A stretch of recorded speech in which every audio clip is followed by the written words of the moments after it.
Hello, and welcome back to U.S. History A. Today, we're going to go over Module 2.04a, the in-between years. As you can see, for our study goals for today, we are going to talk about what happened after all the 13 colonies were established, before the Revolution happened. We're going to talk about concepts like the 7 Years' War, war debt, and the mercantilist system. Before we begin today, let's go over some study skills. First, if you see an underlined word or phrase, you should probably write it down. These are key concepts which may appear on a test. Also, if you see a red vocabulary word, you need to write that down as well. These words will help you learn history as well as help improve your English. Alright, before we get started, let's do a quick review on what we talked about last time. If you remember, in Module 2.03c, we talked about the 4 northern colonies. What I want you to know is that the 4 northern colonies were very important because Massachusetts, as well as the whole region of New England, will have an essential role in the American Revolution. Are you ready to start today's lesson? I hope so. Today, we are going to talk about what I like to call the in-between years. By 1732, all 13 English colonies were well established in America. However, from 1732 to 1776, the colonies experienced some difficult times. So, these in-between times that I'm talking about are from when the colonies were established to the start of the American Revolution. The first thing that we should talk about during these in-between years is mercantilism. Mercantilism is a system of trade. Trade is the exchange of goods between countries. Mercantilism is when colonies only trade with the mother country. Okay, so to help you better understand what mercantilism really is, I've provided you with this map. If you can see, raw materials are represented by this red arrow here. Raw materials get shipped from the colonies to England. While in England, they make finished products. These finished products get shipped back to the colonies. This green arrow here would be other trade that the colonies can do. However, the mother country does not allow other trade to happen in this system. So, now that you understand a little bit more what mercantilism is all about, let's go over some pros and cons of this system. Some pros is that it creates a favorable balance of trade for the mother country.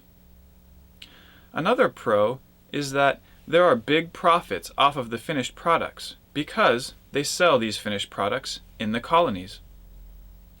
Some major cons, however, are that the colonies cannot profit from their raw materials. Raw materials are goods like wood, plants, and animals. Another con of mercantilism is that the prices for finished products are very high, and often the colonists cannot afford to pay these high prices. Continuing our discussion on these in-between years, another important historical event was the 7 Years' War. It was between 1756 and 1763. There was a war between European powers. Now, you might know the word power as in somebody has a lot of power. I've used the word here to describe a country. So, when I use power to describe a country, it means a country that is large enough to influence smaller countries. England and France both had colonies in the New World. So, because they were fighting in Europe, that means war broke out in America. This 7 Years' War that was fought in America is called the French and Indian War. George Washington, whom we will talk about much later on in future lessons, led colonial troops in this war. Eventually, France lost the war in America, and England gained land and power afterwards. Although England won the war in America, there was a negative outcome, which was war debt. Because the 7 Years' War in Europe had some battles in America, England thought the colonies should help pay the war debt. Debt is when you have to pay someone back. What happened was, England spent a lot of money it didn't have to win the war, so they had to pay back the money that they had borrowed. We've just finished talking about the 7 Years' War. I'm going to give you a timeline of events that led to the Revolution.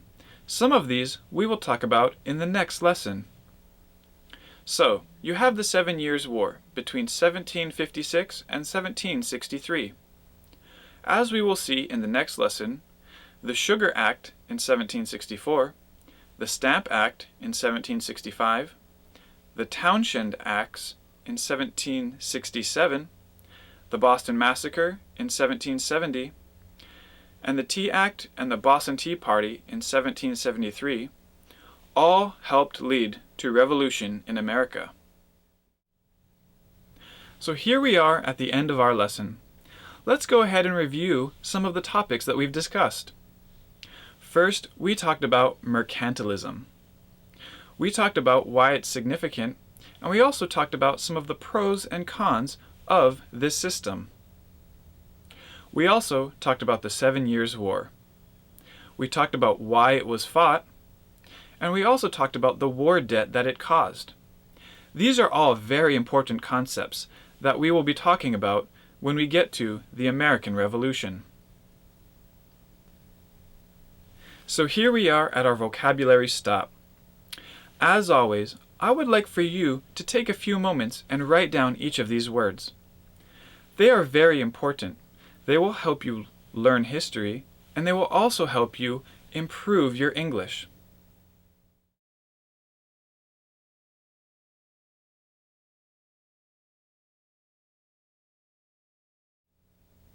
Welcome back. Hopefully, you were able to write down each vocabulary word, as well as its corresponding definition. Now it's time for a vocabulary activity. As you can see, I've given you 5 sentences, each sentence with a blank for a vocabulary word.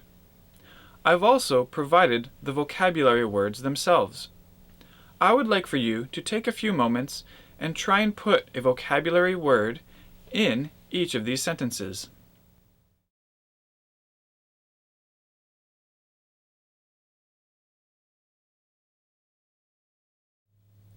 Welcome back. Hopefully, you were able to put a vocabulary word in each sentence. Let's go over the answers together. Number 1.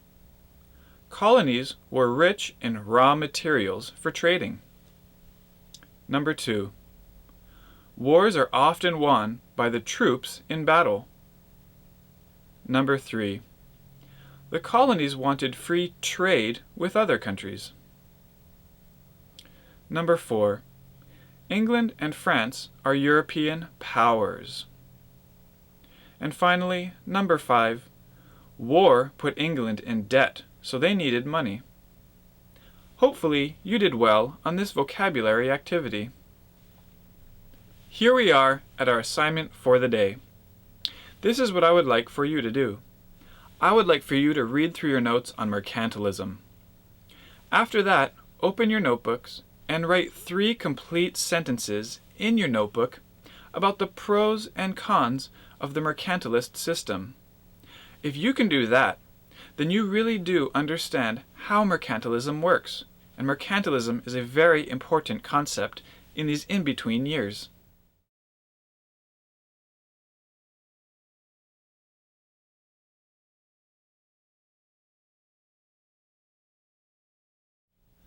Alright, I hope you enjoyed your U.S. history lesson today. These in-between years leading up to the years of revolution are very important. So it's important that you take good notes so you can understand the key concepts of these history lessons. As always, I'll leave you with this. The past is history, the future is a mystery, and the present, well, you've got some homework to do. I'll see you again next time.